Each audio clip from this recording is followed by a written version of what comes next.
حدیث مبارک کې راځي دوه قرضونه داسې دي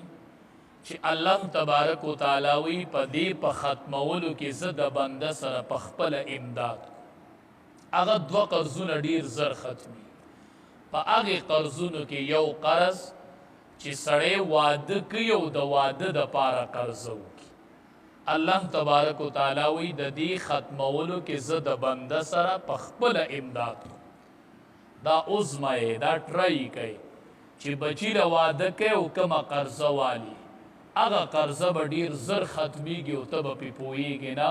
ځکه دې قرضه کې رب العالمین د بنده سره امداد کوي دې کې الله امداد کوي یو بله چې ده یو غلامي د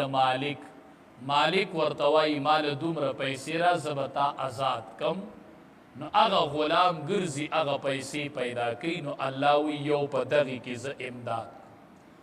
نو د واده په قرضه کې الله امداد کوي دا ډېره زر ختمیږي خو په شرط د دې چې واده دې د شریعت موافق وي او هغې له دې قرضه کړي مثال مناسب د ژوند سامان الې هغې کې کمی دی کالي کې کمی دی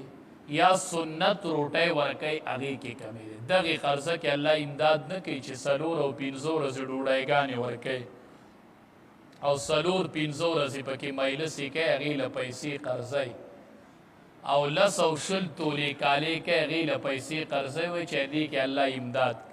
دغه قرضې الله نه ختموي ښکلی دور یو صحابي نبی کریم صلی الله علیه وسلم ولیده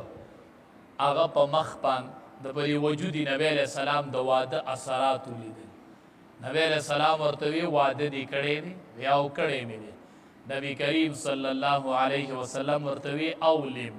ولیمه وکه کنه د واده روټۍ وکه ولو بشاتن اگر که یوه بیزی یوه بیزه حلاله که د واده روټۍ وکه چې خلک خبر شي چې تا واده کړی دی ولیمه وکه بس صحابي به واده وکړو اعلان به یې وکړو نن ماښام زما د ولیمې روټۍ د ټول بیا به هلته یو ځای کې روټۍ بس واده به وشو